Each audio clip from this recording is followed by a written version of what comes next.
So to finish up quickly on astrotheology, I want to end with the clip from Santos Bonacci's video entitled, "Your Body is the Holy Land." In it, he is discussing mixing human anatomy with religion and astrology, and he calls that medical astrology. I watched the video, and it makes exactly no sense, and it seems as if Santos Bonacci does not even know which way the zodiac wheel goes in. So I will play that clip. And Scorpio is where the spinal cord begins. The spinal cord is the River Jordan or the Nile or the Ganges. You know, it's the river, the holy river. And it goes all the way up to Taurus. This head should be a little bit bigger, it's not done properly. But anyway, the head, this is the head, Aries and Taurus. And it ends right there in Taurus. So remember, from Scorpio to Taurus, they're opposite signs. That's the whole distance of the spinal cord. Okay? So as you saw, Santos Bonacci is reading the zodiac wheel, and instead of pointing clockwise, as the months progress in a clockwise fashion, he gestures backwards. So he starts at Scorpio, and then he gestures backwards on the zodiac to Taurus. He has a picture of what looks like a person who was wound in a circular shape. So I do not know if that has special meanings to him in regarding reading the zodiac wheel backwards. But like I said, I listened to his entire lecture and none of it makes sense. So I think that he's doing these type of things to throw off anyone who is seriously trying to study this, or he has no idea what he is even talking about. So he is perfect at providing this information to the public. I don't want to spend a whole lot of time addressing all the disinformation that comes from Santos Bonacci, because we will be here for the rest of our lives. However, I want to comment on something that he brings up a lot called Maritime Admiralty Law. And Santos Bonacci says that corrupt governments like the English government has taken over countries like Australia and America through Maritime Admiralty Law, which doesn't make much sense because Maritime Admiralty Law has to do with matters on the ocean, and because oceans are not governed by any one country. So when you are operating a ship or are on board a ship and something happens on the ocean, it may become something that affects international laws. For example, people's rights who work on that ship, or concerning your cargo on that ship, or if you have a shipwreck, or if your ship has caused pollution like an oil spill. This is all covered under Maritime Admiralty Law. So if you start to tell people what you have heard from Santos Bonacci about the government eliminating your rights through Maritime Admiralty Law, you are not going to make much sense. In reality, how the government has been subverted by a conspiracy involves the elimination of small businesses and favoring giant monopoly corporations so that everyone goes financially broke. 2, only having the mainstream media and eliminating our rights like freedom of speech and freedom of press, so we cannot warn each other or even hear from other regular people who have some important information. And 3, the shift of our government towards socialism and then communism, where most people are living on welfare and do not have the ability to even own their own small house or business.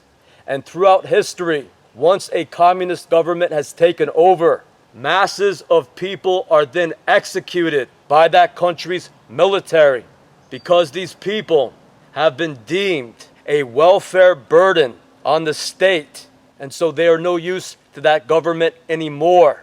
So the government ends up killing them. And that is what has always happened in communist dictatorships like in Russia and in China.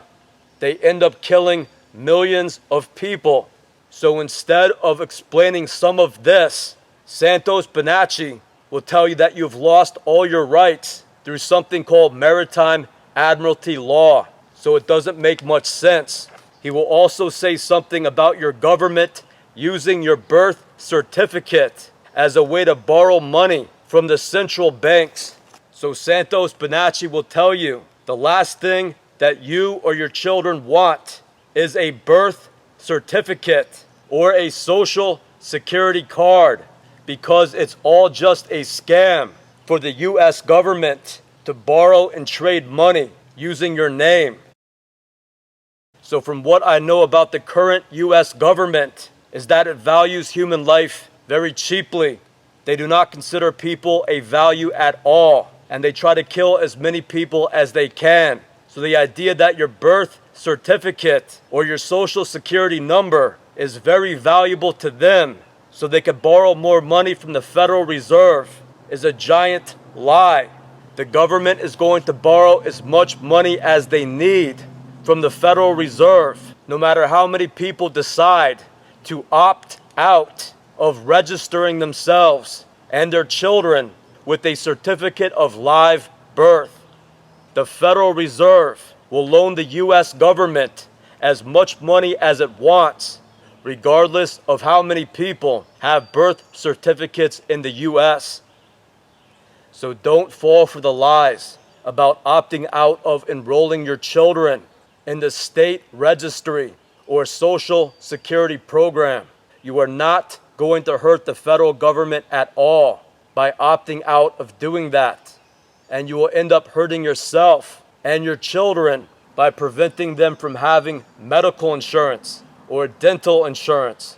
By opting out is like saying that after your government completely destroys our economy, you will refuse to accept what little the government has to offer you in compensation. If you or your children ever need any benefits, like a disability check, a social security check, state health insurance, food stamps, energy assistance, or Section 8 housing, you are going to need a birth certificate or a social security number to do that.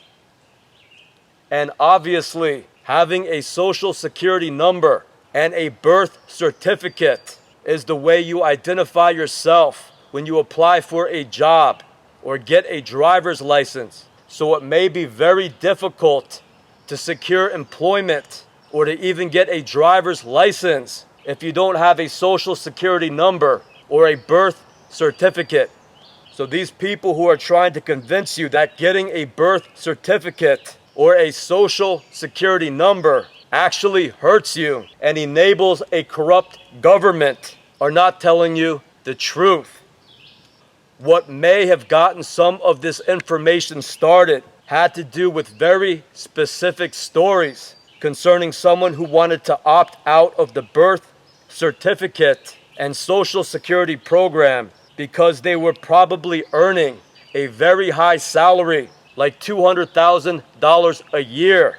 And because of this, they were placed in a very high tax bracket, like with multimillionaires. And since they were put in this high tax bracket, the government got to take an unfair share of their salary through taxes every year.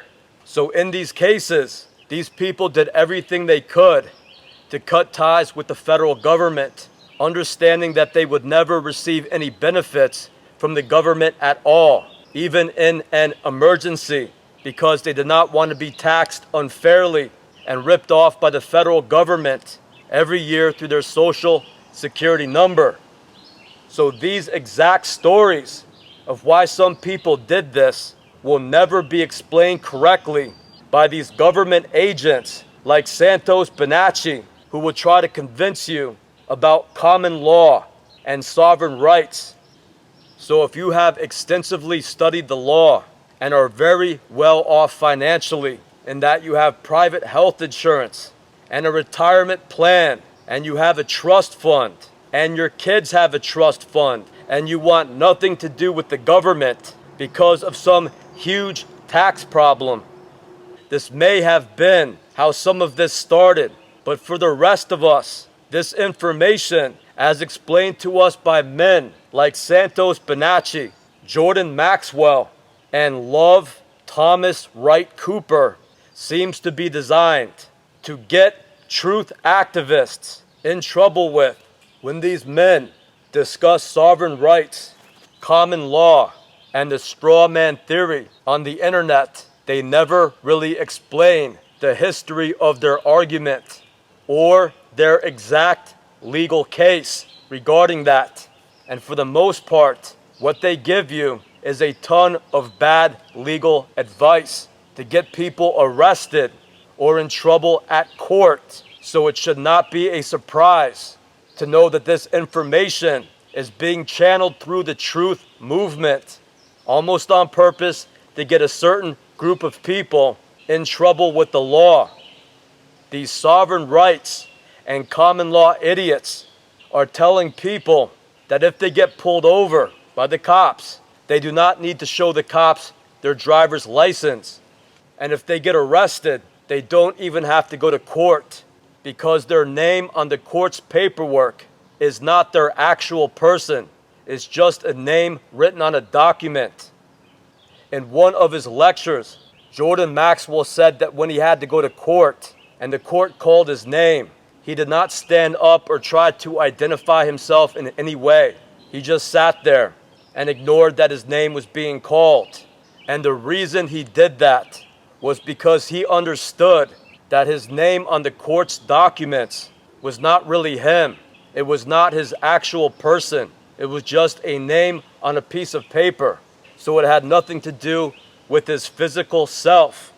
And since Jordan Maxwell refused to stand up or identify himself, the court could do nothing more to prosecute him. And so they threw his case out of court and he was free to go. In reality, if Jordan Maxwell had a court case and he showed up to his court appearance but refused to stand up or identify himself, the court would then issue a warrant for his arrest once he left the building. Then the cops could arrest him and then march him up before the judge in handcuffs, and he could stay in jail for the entire time he is being forced to go to court. So all of this advice concerning what is called sovereign rights, common law, or straw man is just bad advice. Another thing that Jordan Maxwell, Santos, Bonacci, and other agents on the internet will tell you is about your right to refuse to consent. So if the cops pull you over, you could refuse to consent to show them your ID. You could refuse to consent to show them your registration. And you could refuse to consent to show them your insurance. And you could even refuse to consent to speak to them. And eventually, the police will just have to let you go. And they have hundreds of videos demonstrating this legal process on YouTube of people getting pulled over, refusing to consent to all type of police requests, and then being allowed to drive away. And I want to tell you, these are all agents that are trying to get truth movement activists arrested and thrown in jail.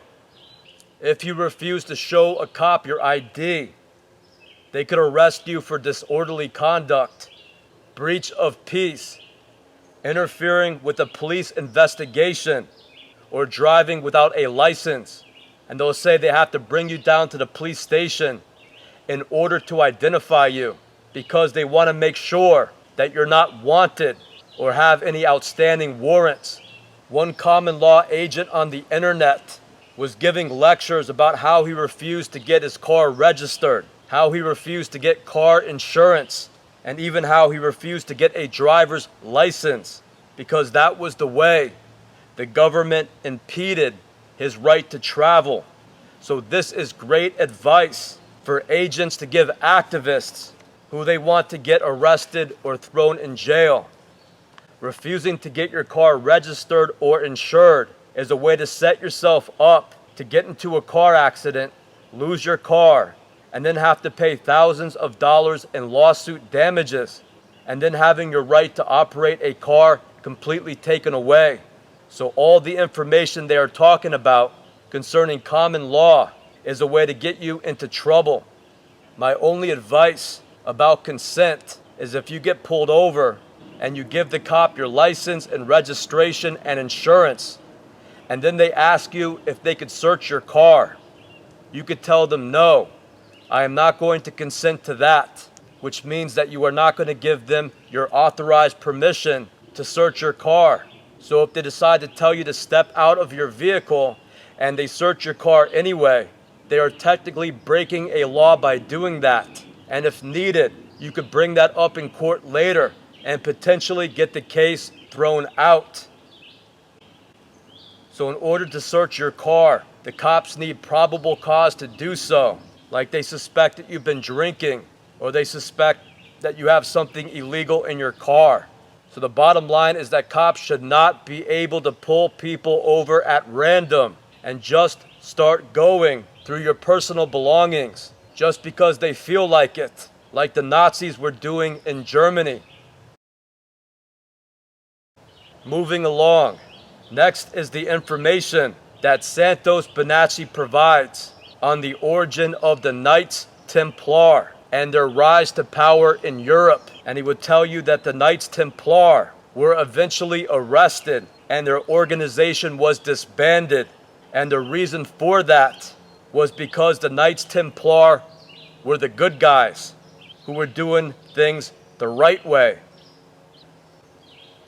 So I will play a clip where Santos Bonacci will tell you that the Knights Templar were the good guys who were persecuted by the Roman Catholic Church and then ripped off by the civilians in Europe when the Knights Templar were sent off to war.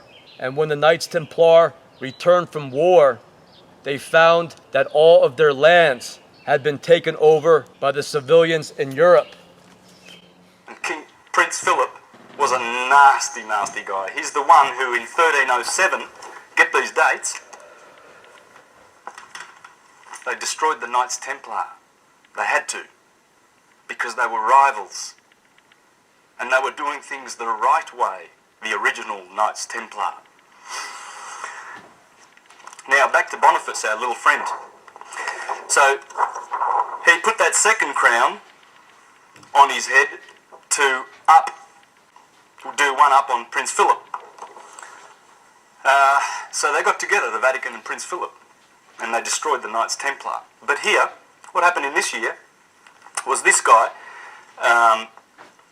Pope Boniface VIII, in 1302 created the first express trust in history. What's a trust? Well, the Crusaders were going off to Jerusalem, leaving their homes, their palaces and their riches behind.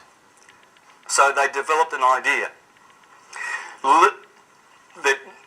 They would say to their most trusted friend, I want to hand over my estate to you in trust, and I'm off to Jerusalem, I'm fighting for Christ. So when I come back, you're my best friend, you're the best person to give my property to in trust. So he becomes the trustee, the owner of the property. What would happen was some of these knights would come back, and the guy their best friend that they left these treasures with got used to the treasures and decided that they would keep them. And guess what? The courts would not support the knights because the trustee had the right to keep the property. That's how the trust started. It worked. They worked for most people, but for some of them, they didn't get their property back. So with a report like this, it is obvious that Santos Bonacci is most likely a Freemason who is telling you the usual lies that Freemasons will tell you about the Knights Templar. So the first thing you must understand is that the Knights Templar were part of the Roman Catholic Church. They were the Roman Catholic Church's military. You must understand that many kings and nobles throughout Europe were members of the Knights Templar. So the idea that the Knights Templar were the enemies of the Roman Catholic Church and the kings of Europe is a lie. And that lie is often told by the Freemasons. who always want to pretend that they have nothing at all to do with the Roman Catholic Church. The Freemasons want to pretend that they are the enlightened ones who have always been at odds and have been persecuted by the Roman Catholic Church.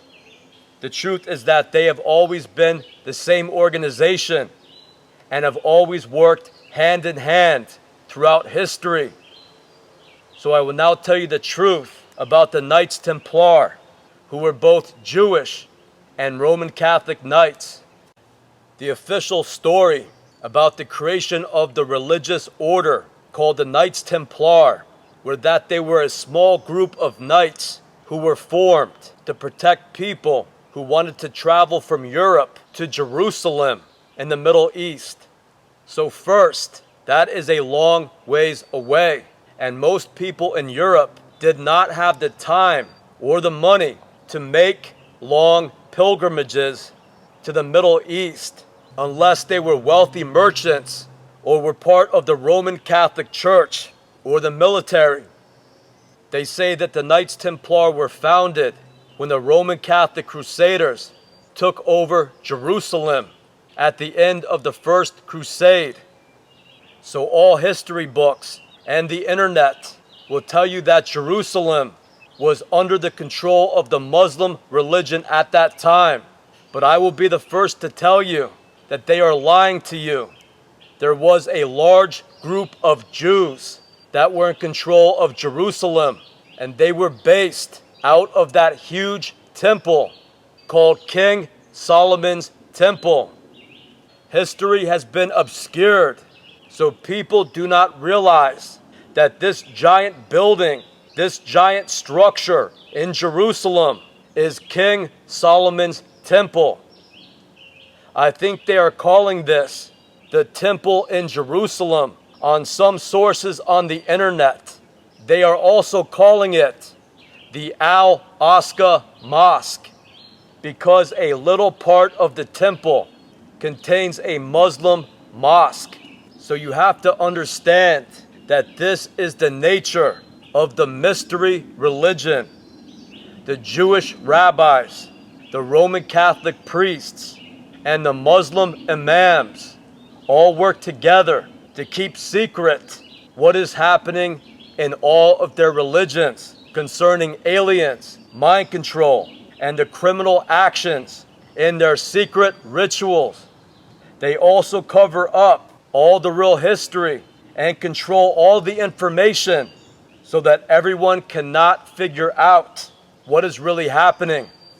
So in the First Crusade, when the Crusaders invaded the Middle East, it should go without saying that they attacked many regular civilians who were not part of a military force. According to Wikipedia, the Crusaders, the Roman Catholic Crusaders, attacked Jews and Muslims in the area because they were upset that European pilgrims headed to Jerusalem had been getting robbed and killed on the roads. So the internet will tell you that in the First Crusade, the European Crusaders fought the Seljuk Islamic military, which originated from the Turks. But the truth is that what the invaders do is usually attack a bunch of innocent civilians in the area, living in villages who have nothing to do with the war. So what these sources on the internet will not tell you is that these Roman Catholic Crusaders were killing masses of Christians from Palestine too, because behind the scenes, these militaries are controlled by the three Western religions that are all controlled by evil men who practice a form of Satanism or witchcraft, and they view themselves as sorcerers. Whether they are Jewish rabbis, Christian priests, or Muslim imams, they are all called the people of the book because they all believe in the same religion, which is the religion of Jehovah and the religion found in the Old Testament. Just remember that all three of these religions came out of the same area of ancient Palestine and Egypt. So it is basically the same religion. Judaism, Christianity, and the Muslim religion. And the priests of all these religions believe in ritual sacrifice. They believe in war and human sacrifice.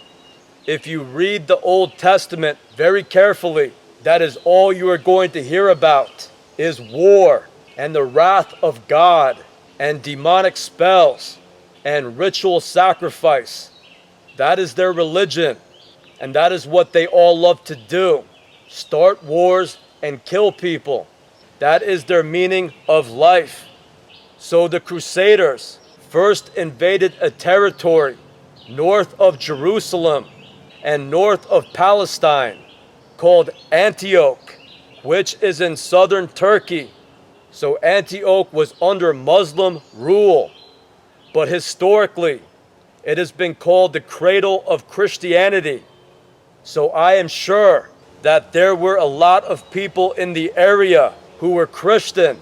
So the first place that the Crusaders attacked and killed probably everyone was in Antioch in the year 1097 and 1098.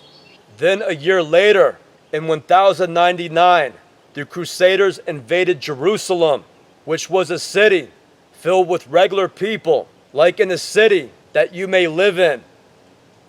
So if you want to know what that is like, picture yourself at work or at home with your family one day, and then your city is invaded by an army that wants to take over by killing masses of people. So the internet will say that thousands of Jews and Muslims were killed, but they will not mention that Christians were killed by the Crusaders as well. So the Roman Catholic crusading knights supposedly took over Jerusalem, but more clearly, they just killed a bunch of citizens in that area and took over their estates, their money, their business, and their food. And that was when the Knights Templar were founded. After they took over Jerusalem, they were given part of King Solomon's temple to use as their headquarters. So they became known as the Temple Knights or the Templar Knights. They were the King Solomon's Temple Knights. So the Knights Templar were given a wing of King Solomon's Temple, which is this giant structure in Jerusalem. The Knights Templar are also the origin of the romanticized Knights of the Holy Grail. So over here, only in this area, is the Al-Aqsa Mosque. And as you can see, the mosque is only a small part of this giant building. So at that time, there were a group of rabbis controlling King Solomon's temple. And rabbis are Jewish priests, and they were probably just called the high priests of the temple. So this temple of Jerusalem, also known as King Solomon's Temple, is more powerful than the Vatican in Rome. Information about this building is highly classified and kept a big secret so that most people don't even hear about it. For a long time, there were many sources on the internet, like Google, that were saying that King Solomon's Temple had been destroyed thousands of years ago, and it may have just been a mythological building. It may have just been a myth. So that's the type of information that they want to keep from those who are researching this on the internet, especially part of the truth movement. A reason why King Solomon's Temple has been kept so secret has to do with alien artifacts that have been found here, and they are designed with a sophisticated technology concerning radio frequency energy. The larger device is called the Ark, and another smaller device is called the Grail, because it resembles a grail a goblet that you drink from. So these machines can be turned on with a dial, and the machines are made with a sophisticated alien technology and are powered with energy that is taken right out of the air. And these machines generate a radio frequency energy field so that aliens and alien technology can merge into the human body. These aliens are often called spirits, but they are just aliens that know how to convert matter into energy that could then merge into a human body. So the human becomes host to alien spirits and alien technology, as in a demonic possession. And that is the big secret within all these religions and secret societies, is the existence of aliens and their technology that these priests of every religion can use to control human beings. There is probably a cavern system underneath the Temple of Solomon that the Knights Templar were said to begin to excavate. There were probably a bunch of man-made tunnels that would lead to a cavern area or a network of caverns. And it is said on the internet that the Knights Templar also began to excavate underneath the temple. So they would take some of their people, either from Europe as well as the Middle East, and they would have them work underneath the Temple of Solomon while they generated these radio frequency energy fields underground in the temple. They would have them work in or underneath the Temple of Solomon while they generated these radio frequency energy fields. I would imagine that they would be assigned tasks like mapping out the caverns or mining or possibly looking for something. But what would happen while they were engaged in their work would have to do with their mystery religion. The truth is that the men wielding this alien technology that could generate these energy fields were very evil men. And after a certain point, the object of the energy fields was to drive the workers insane, where they would be possessed by these alien entities and have to abandon their own will and objectives, and then give their will over to what they saw as God's will. So many of these workers were led to believe that something was wrong, and they had incurred what they saw as the wrath of God. And the wrath of God was like being infected with absolute rage, and then pain and suffering up until the point that you felt like you were dying. And this has to do with what was entering and building up in the people while these radio frequency energy fields were being generated. So these workers, or these slaves, or these knights, or these initiates would all begin to feel this agony as they tried to complete their tasks. So the initiates would understand, or be easily led to understand, that they would have to run to the temple priests and cry or beg to be forgiven or relieved of the pain. And the temple priests would explain that as written in the Old Testament, God demanded sacrifice and certain rituals in order for the knights or the initiates to prove themselves as part of a covenant with God. And the priest demonstrated to the initiates, to the Knights Templar, that by killing someone, most often a child, the pain would go away.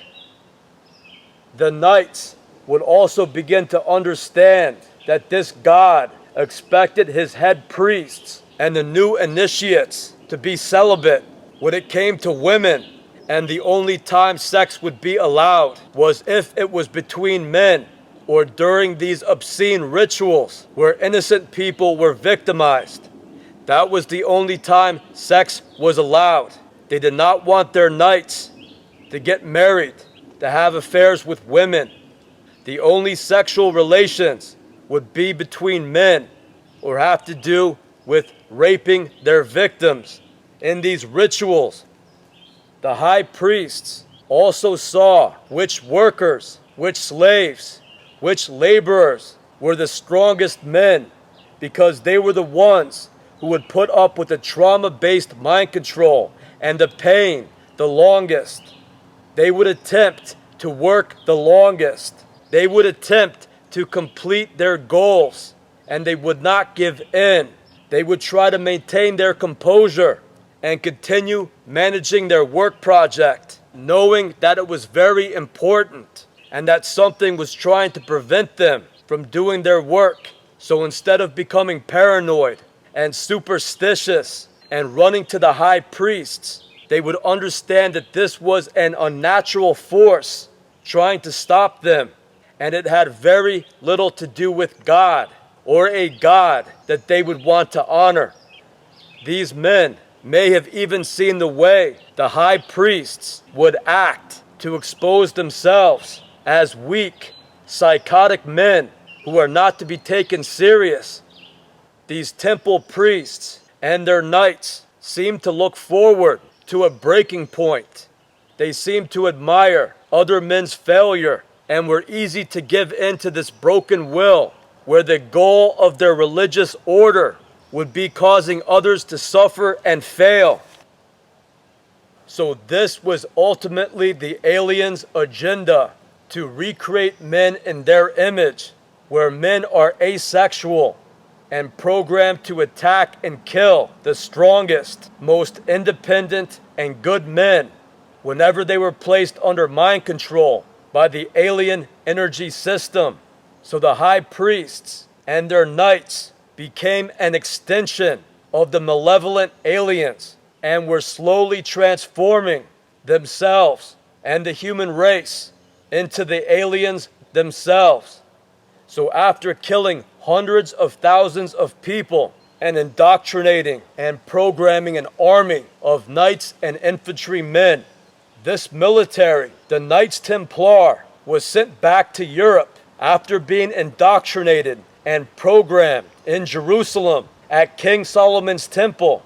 They were all sent back to Europe with orders to attack and take over the farms and estates of the people in Europe. And this happened in France, Germany, England, all over. And you will hear that the Knights Templar became this huge military force and bank, and they owned land and property all over Europe. And they got this by attacking and stealing it from the regular people of Europe, using the mind control and war tactics that they learned in Jerusalem. And what a lot of these knights would do is try to marry into families. And once they would marry a farmer's daughter or a landowner's daughter, they would kill off the whole family from within. They would poison some of them. They would kill some of them in hunting accidents, in farming accidents. And then they would allow their fellow brothers, other Knights Templar, access to the property to do whatever they wanted to do to the families that they married into. So these Knights Templar would come across as being wealthy and prestigious nobles. The Knights Templar would give them whatever they needed to appear like wealthy, suitable mates. Where did you find this guy? At the town dance. What a catch. I heard he's related to nobility. I heard he's the son of a wealthy merchant. How lucky you are to marry him.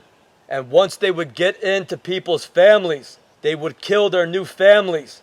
And the Knights Templar would take over their land, their farm, their estate, all of their belongings. It was organized crime. And this was how the Knights Templar became extremely wealthy in Europe.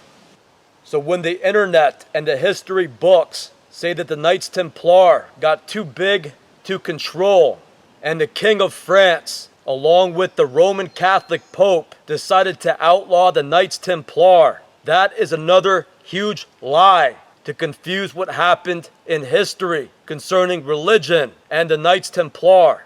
The truth is that after attacking, raping, killing, and stealing from everyone in Europe, the Knights Templar had a very bad reputation. They were known as the most greedy, bloodthirsty, and sadistic organization on the planet. There were rumors going around of what they were involved in concerning being homosexuals, concerning satanic rituals, concerning not being Christian at all. So it was decided by the high priests at King Solomon's temple in Jerusalem, as well as by the Roman Catholic Church, that they had to pretend to arrest and prosecute the Knights Templar, because too many people saw the Knights Templar as evil. And as long as the kings of Europe and the Roman Catholic Church allowed the Knights Templar to exist, the Roman Catholic Church and the kings of Europe would also be viewed as evil or being involved with the Knights Templar. So there were people who were early activists, and they would go around telling others about the abuses of the Knights Templar. Most likely, they had been made homeless by the Knights Templar, and so they moved away from where they lived to escape, and they would tell others about it, about what they learned about the Knights Templar. So these were regular people, but the history books will tell you, the internet will tell you, that they were Roman Catholic rogue monks that would wander through the countryside telling people about the atrocities of the Knights Templar. That was a way that they provided cover.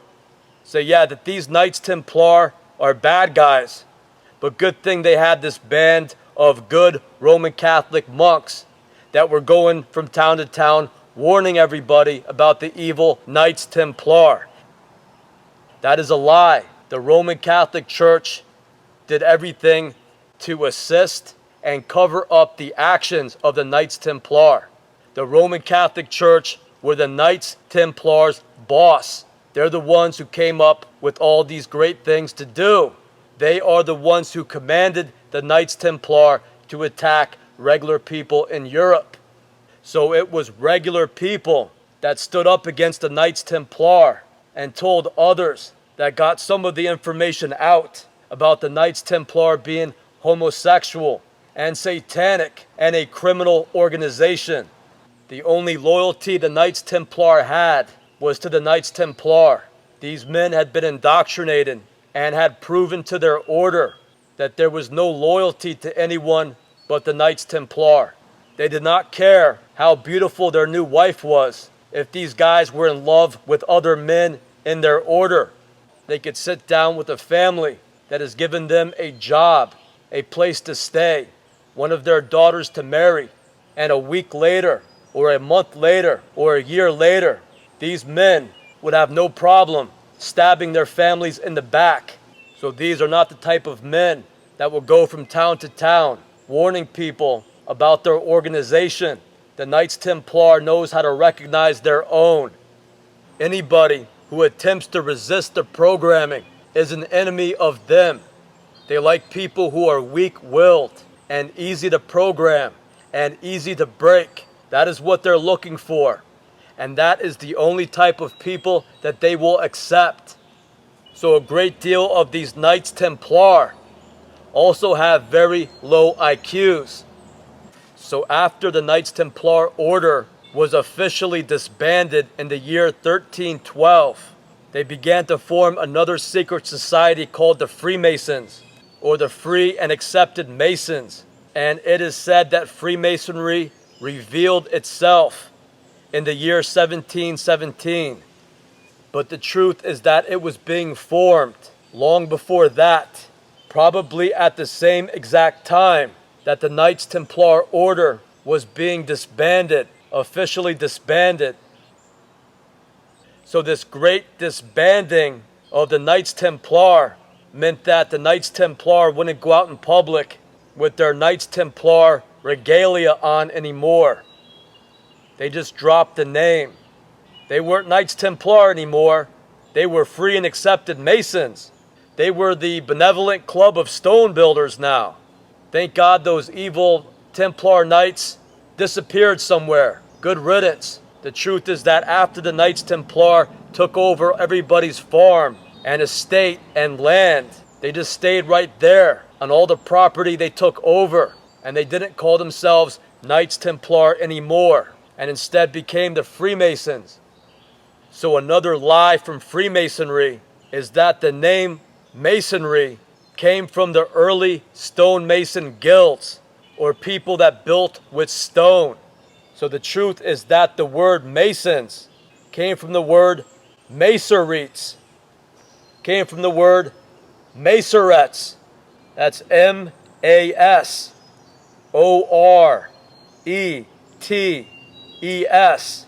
And the Masorettes were Jewish priests or rabbis who, from 400 AD to 900 AD, compiled the Old Testament.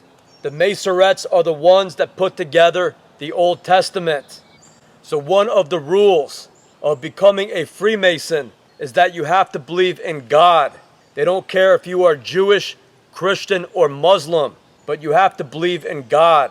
And the reason is because this secret society understands that the basis for all of these religions is the Old Testament. Judaism is the core of Christianity and the Muslim religion. Most of the Christian Bible is just Judaism. 4/5 of the Bible is Judaism, is the Old Testament. And once again, that is because all of these religions, Judaism, Christianity, and the Muslim religion, all came from the same exact place, which is the Middle East and Egypt. So the Freemasons, like Santos Bonacci, will try to convince you that the regular people of Europe, the peasants, stole all the riches and land from the Knights Templar when the Knights Templar had to go off to war in the Middle East. And when they came home, they found they had lost their land to the peasants in Europe. And then on top of all of that, the Roman Catholic Church began to persecute them and burn them at the stake. So everyone should begin to realize that the Freemasons are lying, and the Knights Templar were neither persecuted, attacked, or stolen from, but in fact they are the ones who persecuted others, attacked others, and stole land from all the farmers and peasants in Europe. And if you want to see the modern day Knights Templar, all you have to do is look at the huge financial success of the Freemasons with their huge organization, with land and temples all over the world. They are one of the most rich and successful groups on the planet.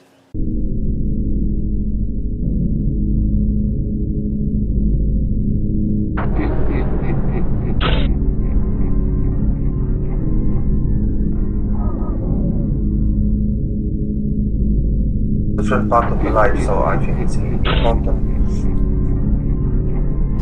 Next, I would like to discuss 3 individuals who acted as hosts or co-hosts to Santos Bonacci. The first is this individual named Gregory Skwarek, and I first noticed him on a Santos Bonacci video entitled Corporate Law, Gregory Skwarek Interview 2017, and he was only shown for a brief moment, but I recognized his face from somewhere, and so he got my attention. He spoke with poor English and had possibly a German or a Polish accent. He did not say too much, and for the most part, Santos Bonacci did all of the talking. I did a search for him, and I saw that he had done a few interviews with Santos Bonacci. However, in the videos that I have seen, Gregory Skwarek is never identified as what he is, or where he is from, or how Santos Bonacci has even heard of him to decide to start working with him. So I do not see a YouTube channel or a website for just Gregory Skwarek. Regardless, Gregory Skwarek was caught on video in Keene, New Hampshire in August of 2019. And for some reason he was attending a musical that my daughter was in. She was in middle school at the time, but the musical was being held at the theater at Keene, New Hampshire State College. Her school had some arrangements with the nearby college to use their auditorium.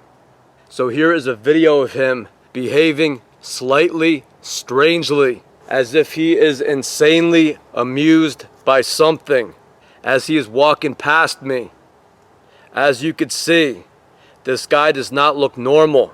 He looks almost disturbed, and it should go without saying that I do not like strange guys from YouTube hanging out in the same small rural town that I live in, attending the same social events. So when I saw this individual with Santos Bonacci on YouTube, of course it became obvious that Gregory Skwarek is involved with the same type of group that Santos Bonacci is. And as I explained in part 2 of this video series, I first saw Santos Bonacci in Connecticut and then in New Hampshire, leading me to believe that he is part of the MK Ultra stalking program. So Gregory Skwarek is most likely involved in the same activities that his buddy Santos Bonacci is. In my opinion, these guys do not look sane, and what they discuss on the internet is definitely not sane. In fact, what they discuss on the internet makes no sense whatsoever. And so I believe that they are disinformationists who work for the US military, handling the truth movement activists. If you take a look at Gregory Skwarek, it seems as if something is mentally wrong with him, and I believe that he is borderline mentally retarded. If he happens to say a few things that sound coherent, I believe that he has either memorized these lines or is being told what to say in the background by his handler. Hello, Santo. Hey brother, how are you? Very good, thanks. And you? Doing well, thank you. Kindly. Today we're gonna talk with Santo about some different kind of energies and their influence for different part of the life. So I think it's an important series because there is a lot of misunderstanding about the astrology, and of course astrology is a science, the same like mathematics, and in the past it was obvious, but today we need to prove it every day. Yes, this is very true, brother.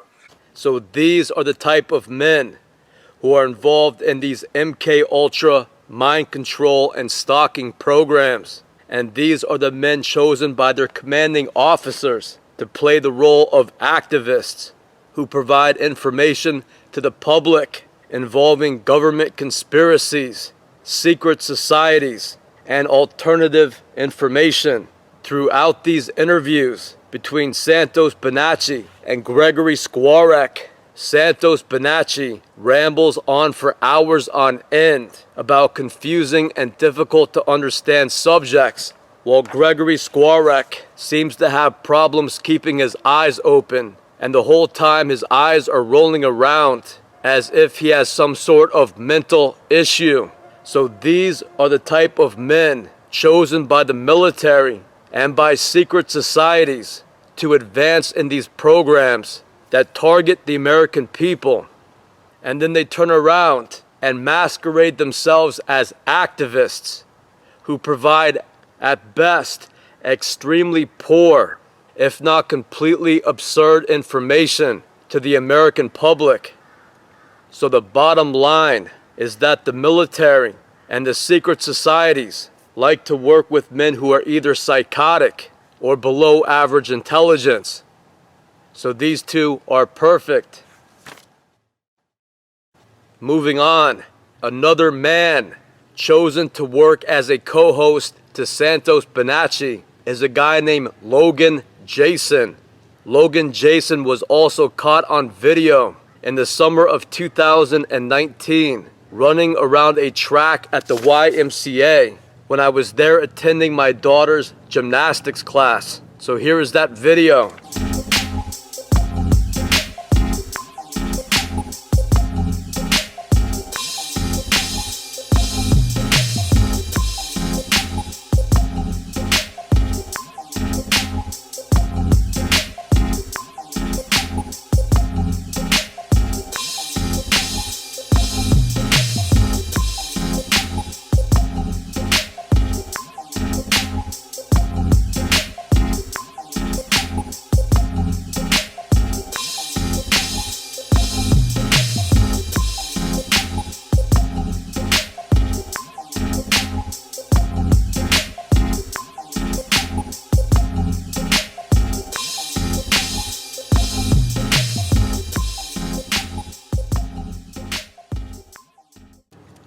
So Logan Jason is another individual who does not have his own YouTube channel.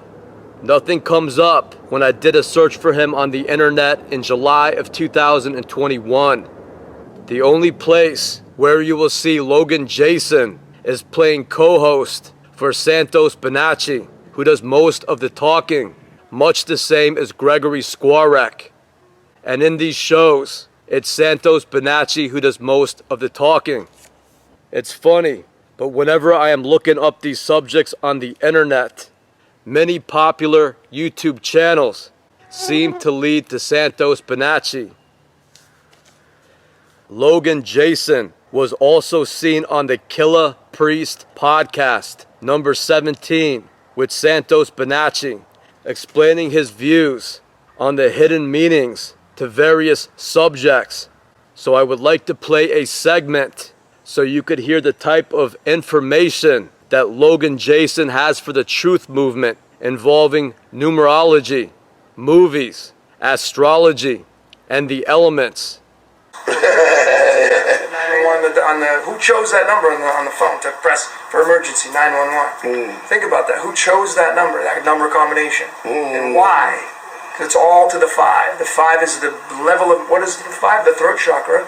It does our speaking of our spells, and we know in astrology, 5 is the house of manifestations, politics, money, love.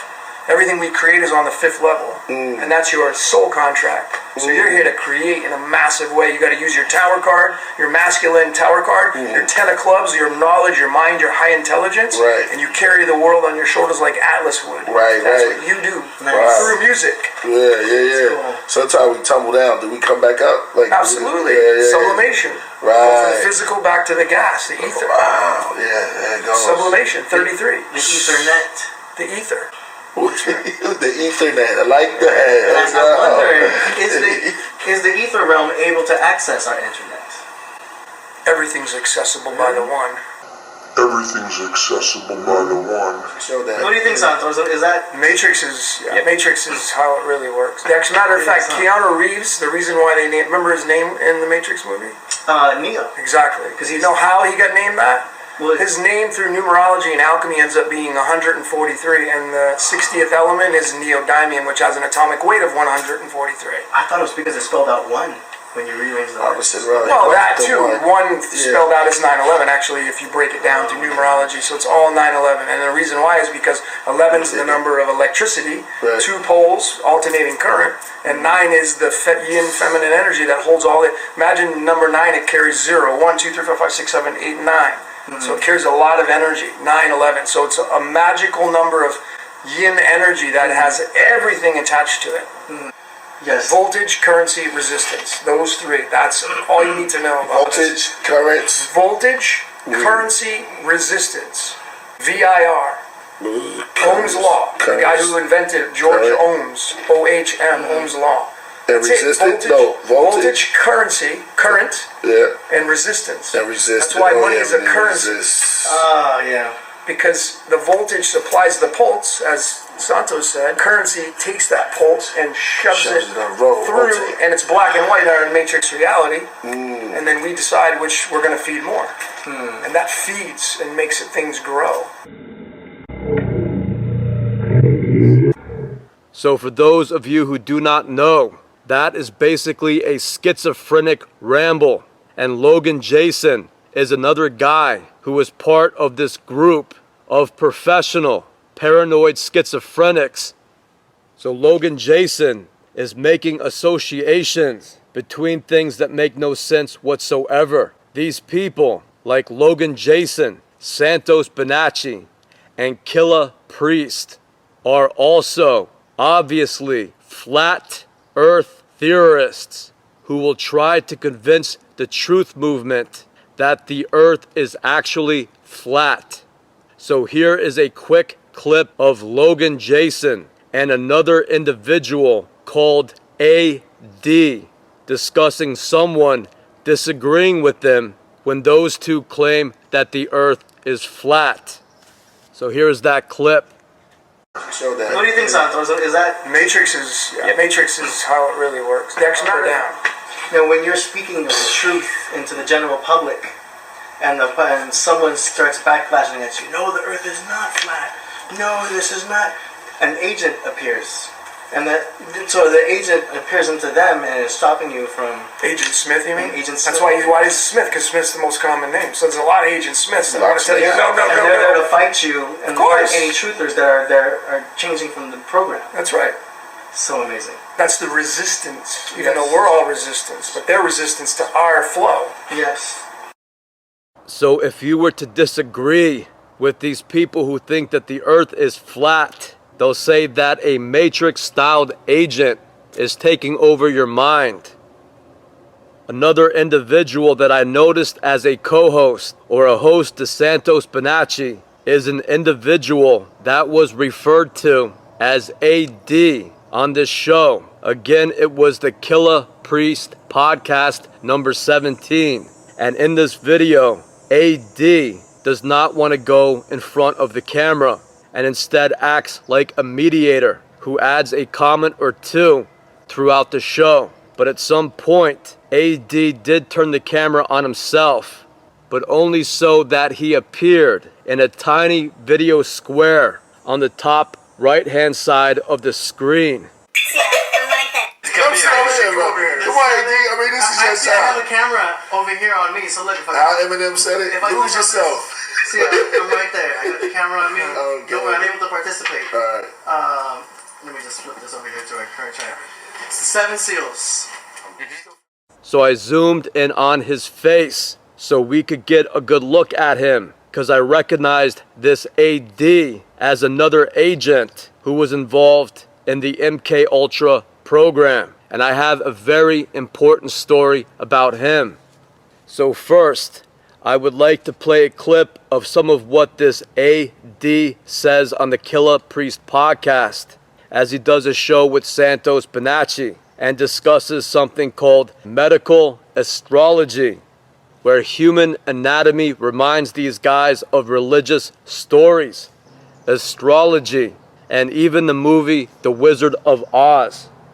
The seven Seals. Okay, this is the last one. 7 The Seals. 7 layers of interpretation of the Bible. That's what you spoke about. That was like mind-blowing, because all the stories that he speaks about fit into, of course, you've got the literal version, Right. and then you've got the medical version, to where it applies to the body. The spinal cord is the Jordan River. The body is the Holy Land. You know, as you can, the corpus callosum is the Red Sea. So the left brain is Egypt, and then he crosses over to the. I'm just regurgitating what I learned from you. This is all crosses to the Red Sea. So us musicians, when we come home from work and we start making our music, we've crossed the Red Sea into the right brain, which is fueled by serotonin. Thank you to the cannabis. Right. To fuel the serotonin to keep the right brain. What's the star you follow? Star? Yeah, remember they follow that star? Oh, they follow Sirius. That's why he's in the head. You see the stars. Oh yeah. That's taking these Oh my gosh. But yeah, so I was just really, anyway, so that's the medical version, and then Pollux and Castor, the lungs and all that. But then there's another a layer of interpretation where it's astrotheological. So where those same stories are in the stars. And Orion's belt is the throat chakra. We've got the medical, we've got the stars. I'm missing 4 more. Okay, so always begin with the biological. So this is an example of AD addressing the truth movement with more schizophrenic nonsense. So you can start to see that these guys are not only not making sense, But they seem to be taking this all. They seem to be taking the whole truth movement as a big joke and misinforming everyone on YouTube about the chakra system and the secret meanings in religion and the occult. So we have gone from real researchers like William Cooper to guys like this who seem to be going out of their way to sound ridiculous. It's almost as if they are getting off on all the stupid stuff they could get away with saying. So I've also seen this guy called AD involved with the military's MK Ultra gang stalking and harassment program. And I have a very important story concerning him. In the spring of 2010, I became the victim of electronic harassment, also known as directed energy weapons. They use a form of directed radio frequency energy to program and assault the targets of the MK Ultra program. While the military is assaulting the target with their directed energy weapons, they also attempt to interact with the target, and they do this either in a threatening way, which is called gang stalking, and at other times in a non-threatening way, as if they are neutral or even friendly to you. And this is called street theater. By doing this, their agents are basically attempting to confuse the situation so that you think that there are two groups of people. The bad guys who are against you and who are doing these things to you with the energy weapons, and the good guys who have gone through the same ordeal as you and are now here to help you or guide you. In reality, these agents are all part of the same MK Ultra program, and so they are all against you. Only some play the role of good cops and others play the role of bad cops. And in the end, every one of these agents will attempt to sabotage your life and get you abducted. So, the MK Ultra program has found that it is easier to abduct and control people when they have agents posing as good guys. People will tend to trust them and follow their lead, especially when they are in a situation where they are highly stressed from being targeted with these directed energy weapons. So I will discuss more of this in the Flower of Life video series, part 31 and part 32. But to keep it brief for this report, this individual named AD was seen a couple of times in Connecticut in the spring and summer of 2010. The first time I saw him and 3 other men walked into the 99 restaurant where my family and I went into. And at that time, he appeared as if he were slow or slightly mentally retarded. Then, 3 months later, in July or August of 2010, AD and a group of agents drove into the parking lot of the neighborhood convenience store located on Scott Road in Waterbury, Connecticut. And they pulled in right behind me, and they pulled into a parking space right next to mine. So I glanced over and I saw that there were 4 men in the car, including one larger guy who looked extremely robotic and military-like. He was driving the car and was wearing sunglasses. I did not get a good look at the other men as they all got out of their car quickly and walked into the convenience store. So I walked in behind them and was approached by one of them who waited toward the front of the store. The other 3 men had walked to the back of the store and were standing by the coolers. Then this man, later identified to be AD, walked over to me with a giant smile on his face, and he held up his hand as if he wanted to shake my hand. He was grinning at me as if he were very excited and had recognized me from somewhere. I smiled back at him, and as I shook his hand, he reached out with his free arm and gave me a slight hug. I then asked him, "Do I know you from somewhere?" And he responded, "It will come to you." Again with this big smile on his face. And I guessed that that meant that I will eventually realize where I knew him from, even though he did not look familiar to me. But the whole time he acted as if meeting me was just the best thing that ever happened to him. So based on what was happening at that time, concerning all the attention focused on me, with some agents acting as if they were hateful, while others acted as if they were struggling beside me and were working to help me out, I was sort of relieved when one of these guys wanted to establish contact. For a while, it had been very stressful for a month or two, but I remember feeling pretty good that day. And this guy, later identified to be AD, just stood there grinning at me as if I was his old, forgotten friend, and seeing me just made his day. So I did not know exactly what to say to him. So I said, "Do you want me to write down my number or something?" And he said, "Yeah." And so I walked over to the counter and I grabbed a lotto paper and used the pen on the counter to write down my phone number. By that time, his buddies walked up to the counter. They paid for a drink, and just as I handed AD my phone number, they all suddenly moved quick and all darted toward the door as if they were all in a serious rush.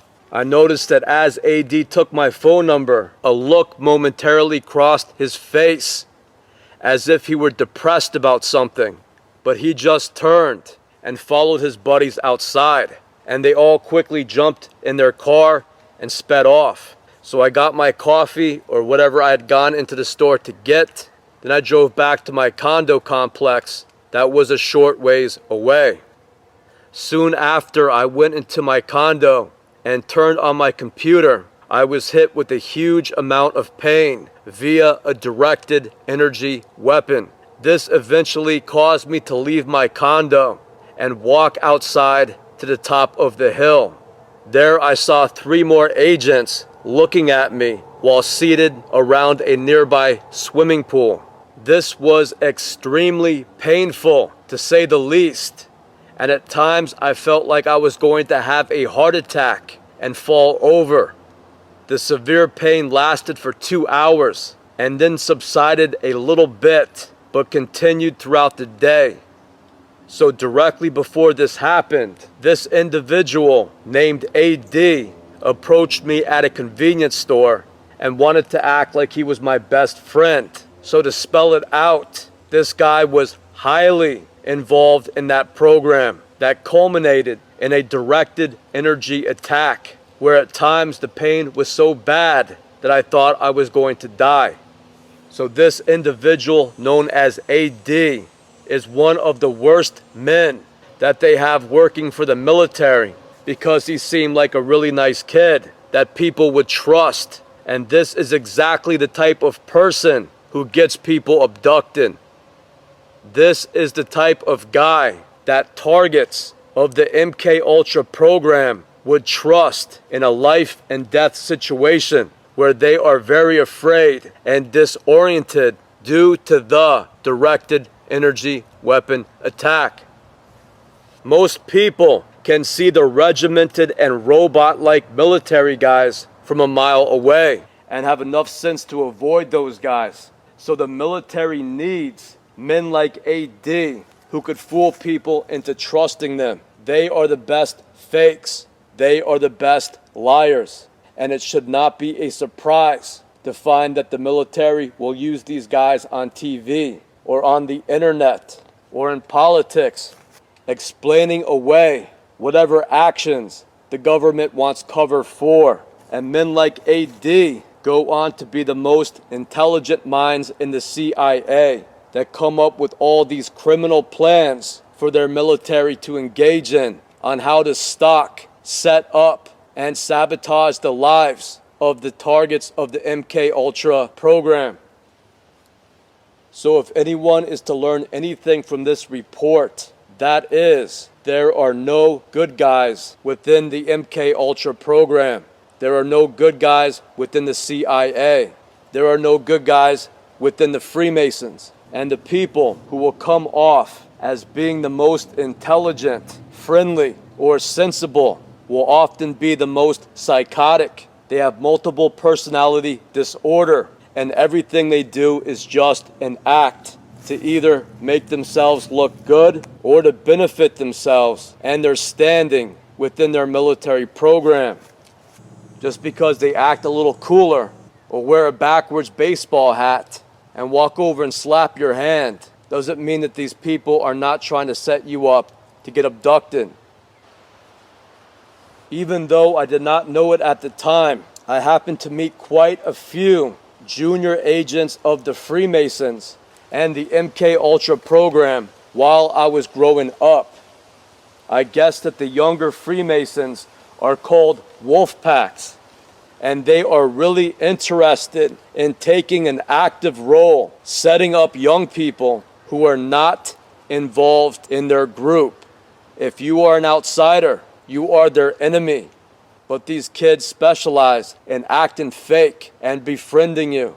So there are quite a few AD-like characters out there. So everyone will begin to realize who in their life are like these people who seem to be good guys, but are in fact not only part of these programs, but they are the worst members inside those programs. So I began to realize that quite a few of my old friends were behaving strangely in the last few years, and I will go into full detail about that in the Flower of Life series. So I was looking at my friends' Facebook pages one day, and I noticed a couple of their friends on their friend list looked familiar, especially this individual who calls himself Sean Brickley. So Sean Brickley is the same person as AD.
So this Sean Brickley, also known as AD, can change his looks even more by wearing dark contact lenses and black rimmed glasses. And he creates a new identity and another Facebook page where he calls himself Adam Ojana.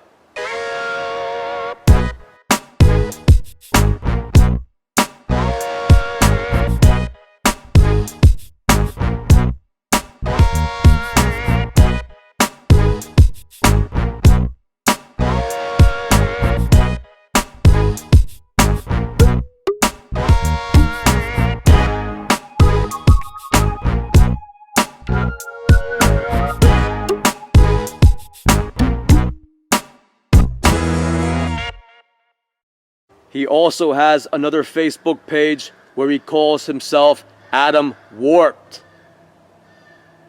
And he may be using a makeup system to help change his facial features. If you look, you could see that his teeth are the same as Sean Brickley. You could also notice that he appears to to be photographed with a woman, but that is probably a man dressed in drag. So that is his agent buddy, also in a disguise. So these agents of the MK Ultra program are often cross-dressers. They dress up in drag. So I think that exposes that this individual AD, who is known as 4 or 5 different people, is also involved with changing his looks and changing his identity so that he could easily stalk and harass people who may even know him. All he has to do is change the way he looks, and the people who know him will not recognize him. So last, it occurred to me to check all the people on my friends list, which included a guy named Chuck Kraus. I barely knew Chuck Kraus growing up, but he was friends with some of the same people that I was. Chuck Kraus was known for being a graffiti artist. He had the tag emit or Emmett, and that's EMIT. But whenever I saw him someplace, like at the mall or at a nightclub, he made a point never to speak to me. He almost had an elitist attitude.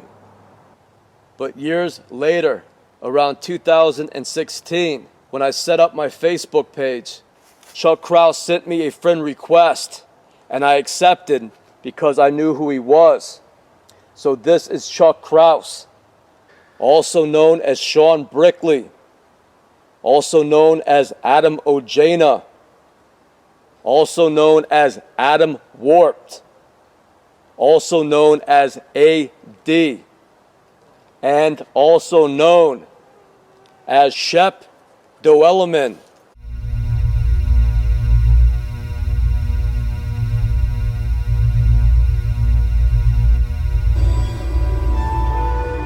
The goal of the Event Horizon Telescope is really easy to state. We're going to take the first picture of a black hole.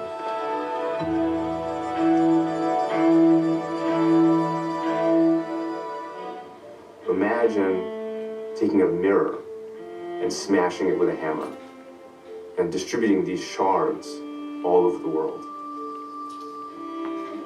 And then recording what happens on each of those shards and then bringing them together and reconstructing that mirror in a supercomputer. That's what the Event Horizon Telescope is doing. We're still compatible with the EHT by doing the double down conversion. January and Yes. April. April is when we're going to have all the telescopes around the world, a full EHT working, and it's our best shot at imaging a black hole. So in June of 2021, a documentary showed up on Netflix, and it is entitled Black Holes, The Edge of All We Know.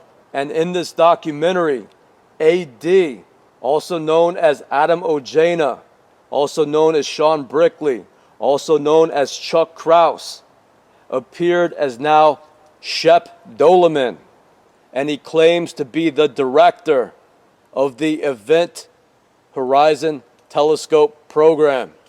So this guy is on TV, now working for a program much like the Hubble Space Telescope. And just as AD is responsible for providing disinformation to the Truth Movement crowd on YouTube, Shep Doeleman is going to provide disinformation to everybody who watches Netflix.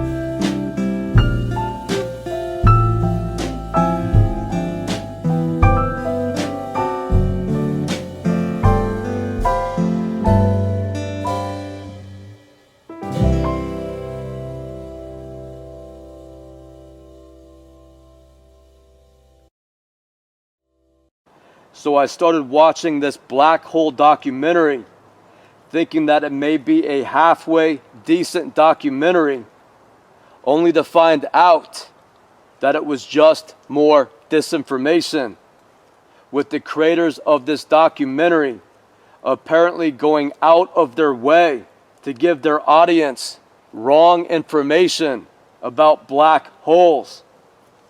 So from my knowledge, disinformation is pretty common on TV with subjects like UFOs or the JFK assassination. But now it seems that the government's disinformation campaign has stretched basically across the whole board. So they just want to misinform everyone about all kinds of subjects. So this is the government-sponsored media spinning completely out of control. At this point in time, in June of 2021, they do not even want to be honest with the public about scientific subjects like black holes. And this has a lot to do with the re-education of the American people, where the government basically just wants to dumb everybody down. They want a race of people that have no idea what is happening in our world. So Shepto Elliman is a made-up name and a made-up character that the CIA actor with 5 or 6 identities is playing. I doubt that Shepto Elliman is even a real physicist or even has the proper credentials to be part of that program. But here they are declaring him as the director of a sophisticated telescope program. So these are the people that worked on the Event Horizon Telescope program. And these are the people who helped bring you this documentary on black holes. So in my opinion, many of them appear slightly crazy.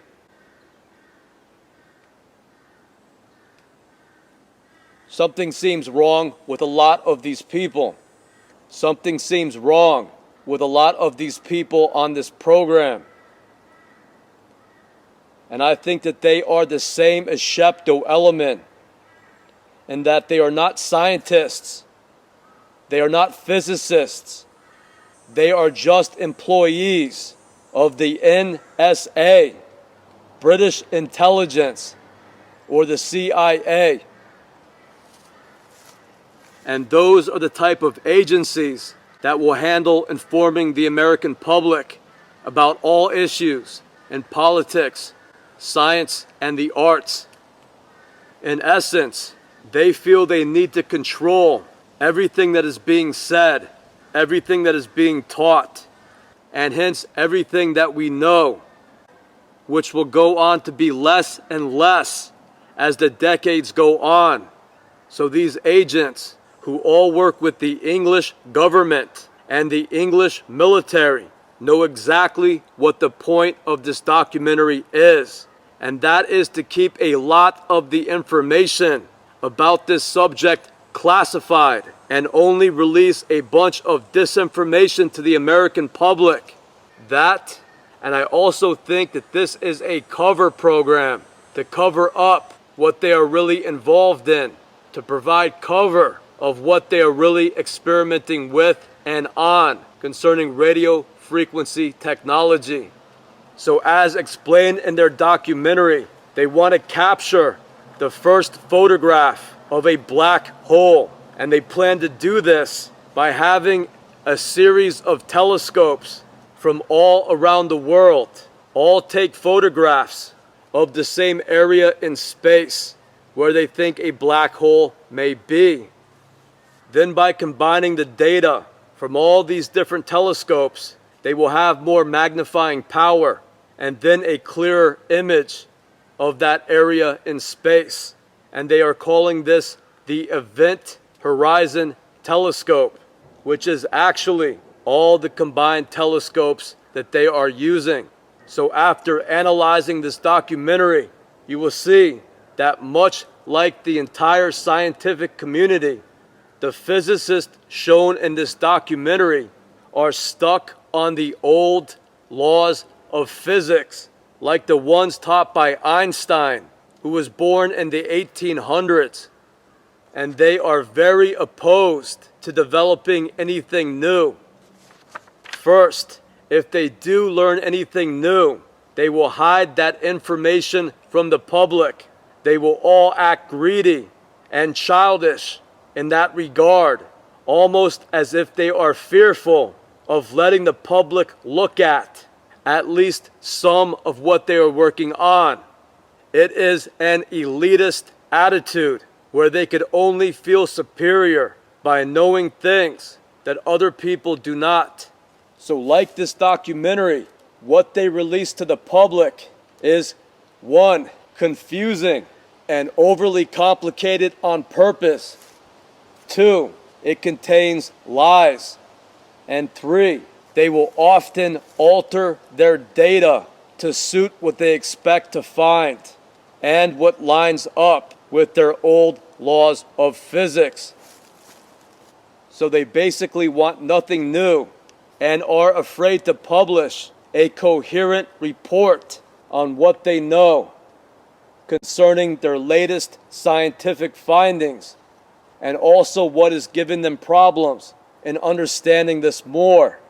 So, if they published an honest report for the American people, that would open the door to a lot more people in the world studying physics or science, and those people would come up with new ideas that would help the scientific community reach new understandings or theories. But all of these people who are part of these MK Ultra programs, they are not chosen because they are the brightest or the best in a particular field. They are chosen because they have demonstrated that they like to use whatever they discover for military or destructive purposes. And also, they are chosen because they like to conceal information. So the US military, the CIA, and British intelligence are looking for people who are sadistic, elitist, and have a low communication level. These agencies find that those type of people do the best in these military programs that have taken over every field, especially the scientific fields. Most, if not all, of the people on the Event Horizon team are probably Freemasons, which also ingrains in their members a notion of elitism or superiority over everyone else, and the absolute necessity to keep everything a big secret. That is what's taught in Freemasonry. That is the nature of secret societies. That is the nature, of course, in the MK Ultra program that begins to commit crimes and murders and crimes against humanity. So these type of people, of course, like the old laws of physics. And if you look up physics on the internet, you will see that it is the study of matter, physical matter, and its motion and behavior in space. And a big part of physics is quantum mechanics, which studies atoms and subatomic particles and attempts to conceptualize and explain the physical properties of subatomic particles, which once again brings us back to physics. So what you will begin to understand about the military and the Freemasons and all of their people who have taken over the scientific community is that they are interested in combustion mechanics. First, they love fire and lighting things on fire. 2, they like cars with combustion engines and driving around in their cars. And 3, they like bombs and nuclear weapons and blowing things up. These are their favorite scientific discoveries. And this is the only type of science they are really interested in. They like lighting things on fire. They like creating bomber jets that they could then fit with nuclear bombs. that they could then drop on people and blow everything up. These are their first and only loves. This is most of their focus with science, and that being science with military or destructive purposes. They call it military applications. They just want to blow everything up. So when these types of minds are told to analyze energy, subatomic particles, or the nature of space, they do not like what they begin to find. And that is their old laws of physics. The study of physical matter does not exactly line up with their new observations and discoveries. Because for one, obviously, they are studying energy and not necessarily simply matter. So when contemplating a black hole, they want to envision it as a mechanical engine. And what they are telling people now is that black holes are at the centers of most galaxies. And black holes act like something of an engine that pulls matter into it, ignites it, causes an explosion that then shoots out of it to help create galaxies. So they are looking at black holes the same as an engine to your car, same as any combustion engine. It's basically the Big Bang Theory using a black hole. So they think black holes are active for a while and then they close up. And they think that black holes are very common.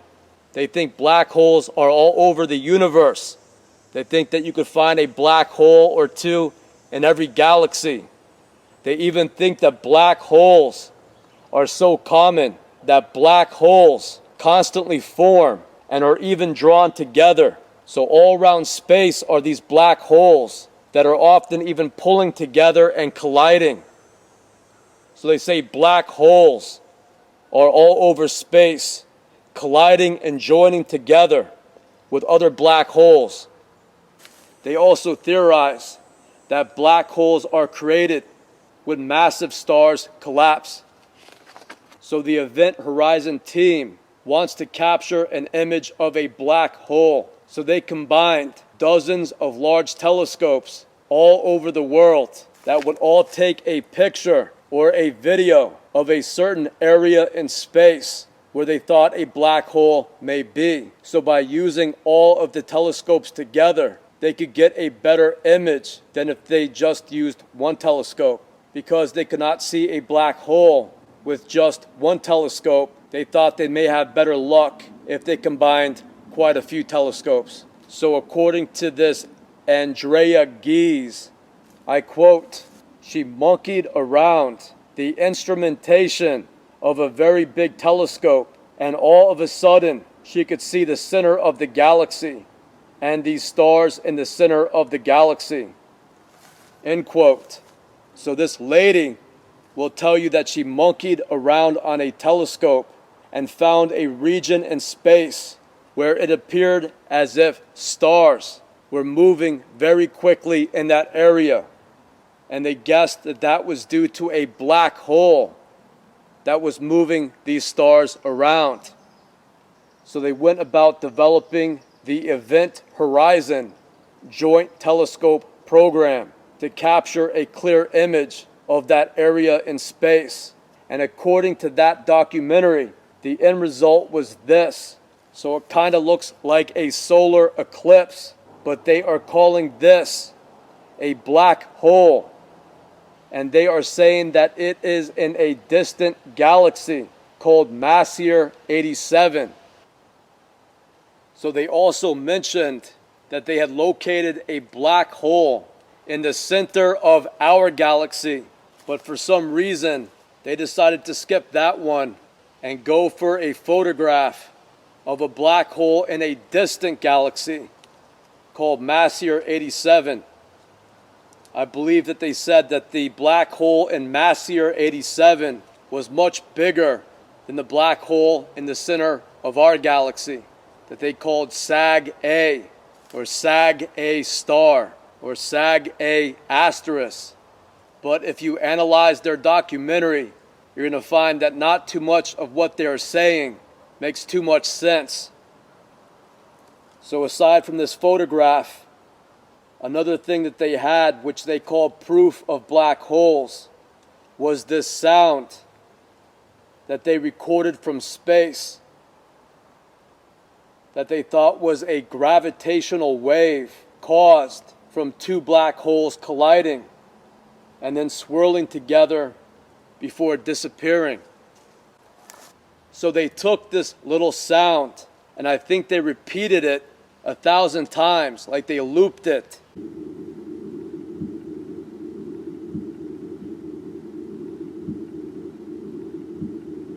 So they took this little sound, and I think they repeated it 1,000 times, like they looped it, and they got this weird psychedelic sound of a vibration, and they are presenting it as a sound that a black hole makes, or that two black holes make when they collide in space.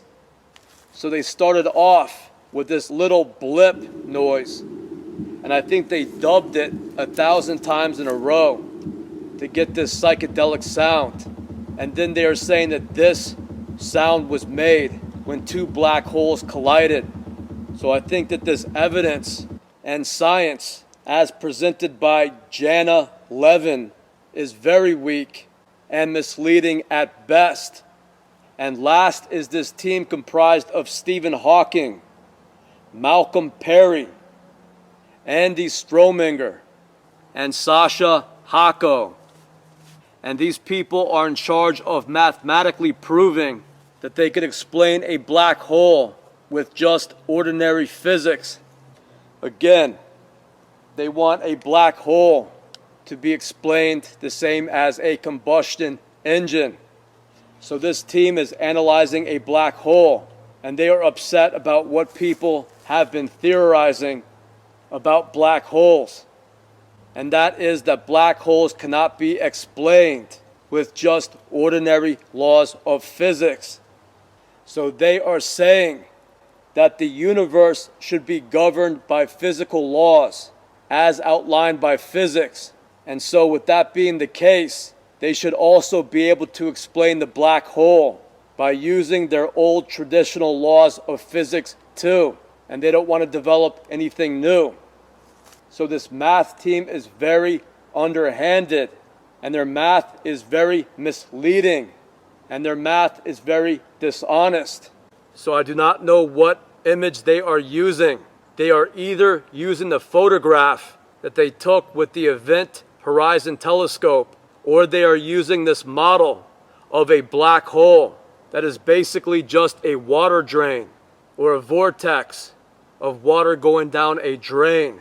So this team is looking at the area around a black hole, and they are calling the spiral forms, like the thing swirling into the black hole, they are calling that the soft hair. And they say that as different things enter the black hole, this changes the design of the soft hair around the black hole. So this math team has analyzed the soft hair of a black hole, and they have come up with an equation, the variation of the inertia charge plus the variation of the angular velocity of the event horizon. That should equal 12J, and J is the angular amount. So, in order to get their desired answer of 12J, they have over 1,050 terms that they are calculating. And if that does not equal 12J, then they are going to have to add or take away terms until they get their desired answer of 12J. And when they have managed to make this equation work so that it equals 12J, then they will have proven that the information going into the black hole is stored and is not lost. So they do not like the idea that everything that goes into the black hole is completely annihilated. It ceases to exist. it ceases to exist in any form that they could measure. They cannot detect energy coming out of the black hole, and they cannot detect matter coming out of the black hole. So everything that goes into the black hole, stars, planets, gets completely annihilated. They do not like that theory. So if they could get their little equation to equal 12J, they say that they have proven that the information, that the stuff going into the black hole is stored and not lost. And then the next thing that they will try to do is prove that there is a mechanism for the flow of information out of the black hole. Then they could tell themselves that they have mathematically proven with just traditional physics what has created a black hole and how it functions. And if they could do that, then they could disprove something called the information paradox, which basically says that you cannot use traditional physics in its current state to analyze not only black holes, but the entire universe. So what is funny is that they said when first adding up all of their terms, they got the answer of 0. Then they added up all of their terms again, and the next answer that they got was infinity. So they did not like the answer of 0, and they did not like the answer of infinity. They were looking for the answer to be 12J. So they are going to continue to add more terms or take away terms until they get their desired answer of 12J. So again, that does not sound like honest mathematics.